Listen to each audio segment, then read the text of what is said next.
Hi everybody. I hope this video finds you well and enjoying time with your family.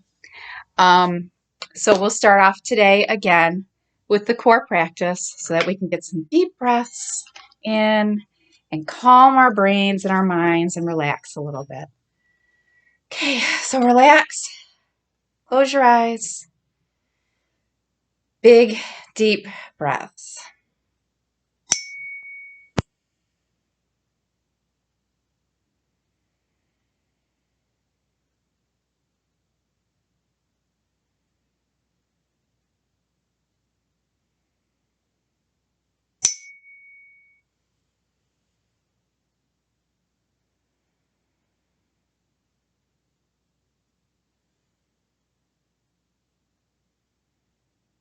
All right, nice job. So today I think I'm going to say that I'm grateful that I get to be your teacher.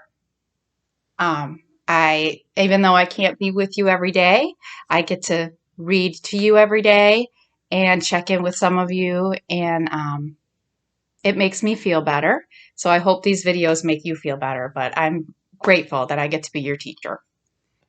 Okay, so today's chapter is a little sad. So I just want to give you that warning up front.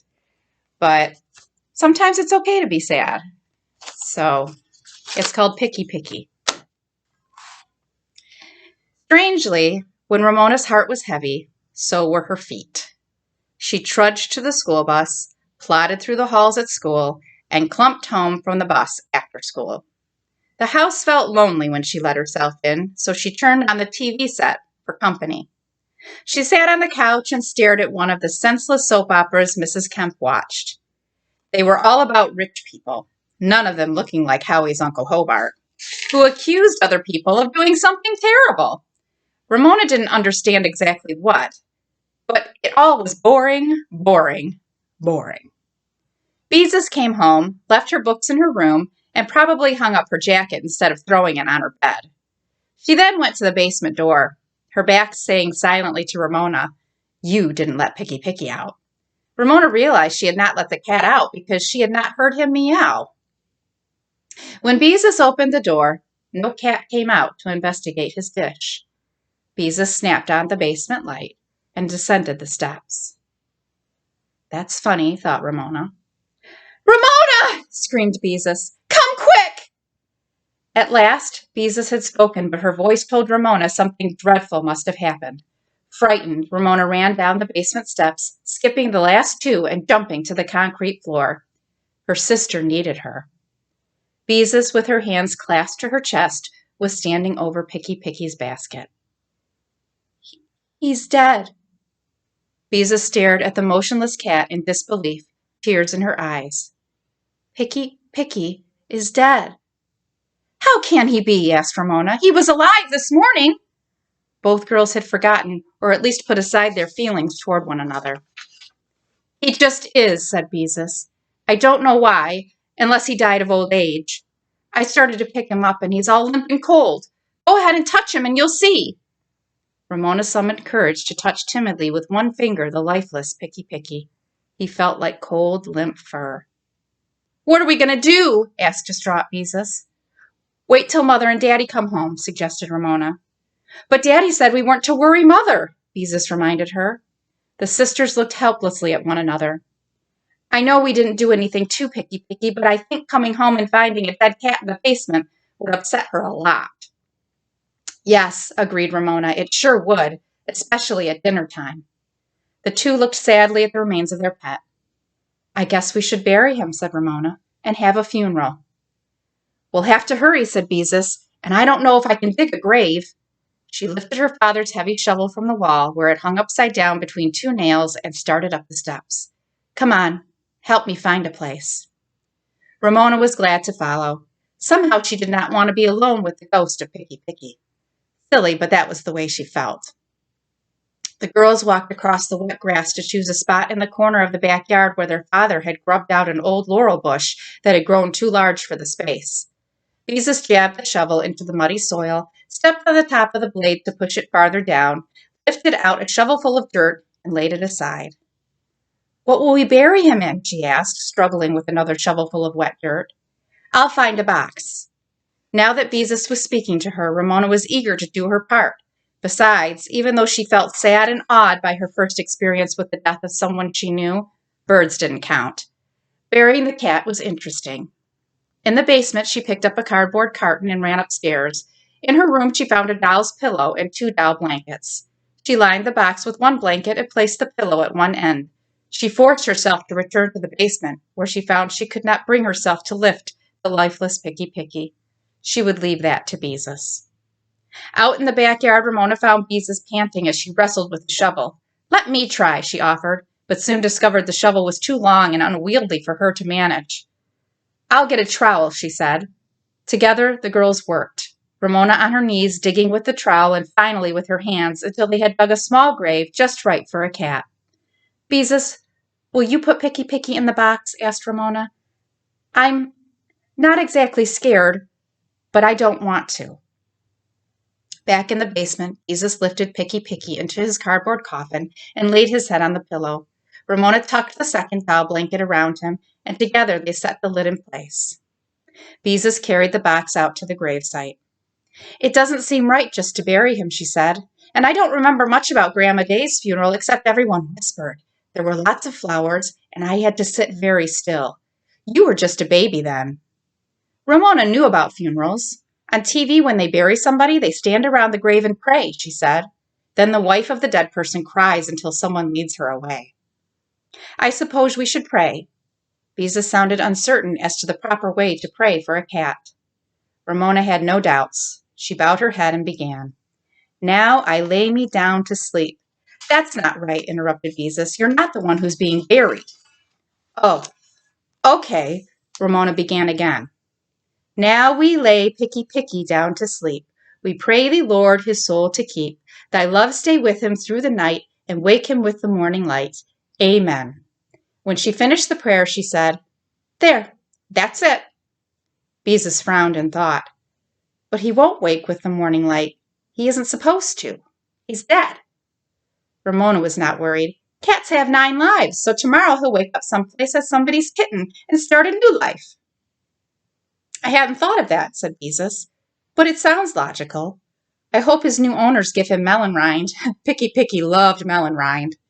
She picked up the shovel and began to fill in the grave. We should have some flowers for him, but there aren't any. I wonder which of his lives we got him on, said Ramona as she gathered damp brown leaves to strew on the grave.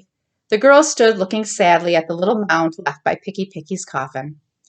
He was a good cat, said Ramona, even if he didn't like me much when I was little. I can barely remember when he was a little kitten who climbed the curtain, said Beezus. I'll make him a tombstone. After sharing the sad experience, Ramona felt closer to her sister, close enough to speak of something other than the cat. Beezus, she said with a gulp, I'm sorry about yesterday when I called you, and I didn't mean it the way you took it. She explained how she happened to change Pie Face to Pizza Face. I didn't mean to hurt your feelings. I won't say it again, no matter how mad I get. That's okay, said Beezus with a big sigh. I shouldn't have been so cross with you. Mom says I'll outgrow skin problems, but it seems like forever. Now maybe I better put something on these blisters on my hands.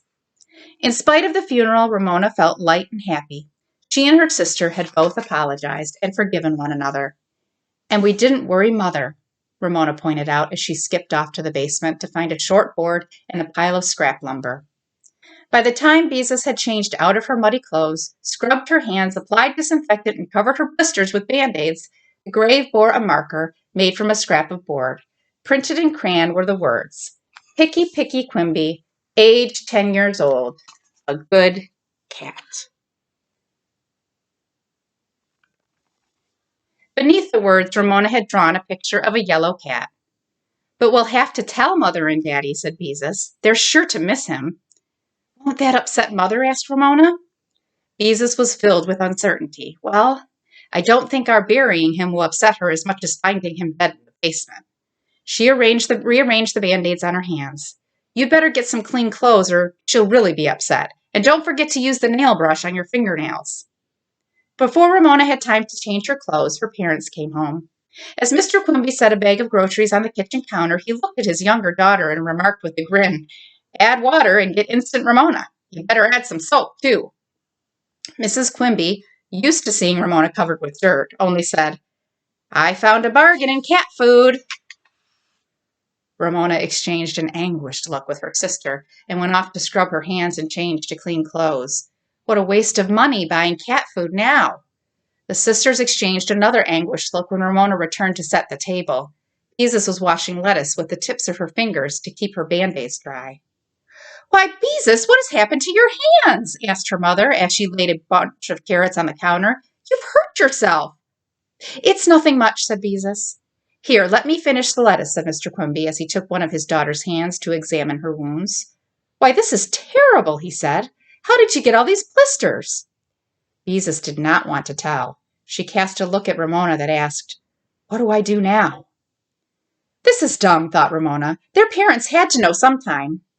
"She blistered her hands digging a hole in the backyard," she informed her parents, and added in her saddest, most sorrowful voice, "A little grave. We dug a little grave."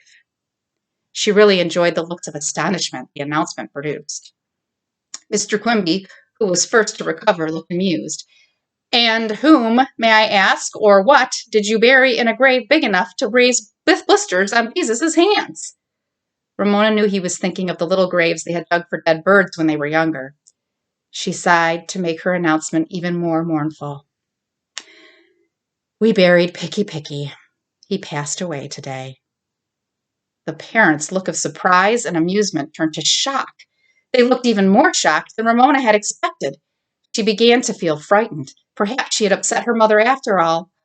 "Why, you poor children," said Mrs. Quimby with tears in her eyes. "Burying the cat all by yourselves?" "Why didn't you wait for me?" asked their father. "I could have taken care of him." "You said we shouldn't upset Mother," explained Beezus, "and we didn't want her to come home and find Picky Picky dead." "We made a nice grave with leaves and a marker," said Ramona, "and we remembered to say a prayer like they do on TV before somebody leads the dead person's wife away."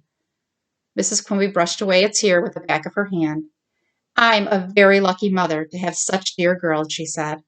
"And I'm really proud of you," said Mr. Quimby. "I hope we have such good luck the next time." The sisters stared at their mother's waistline. Her uniform was tight.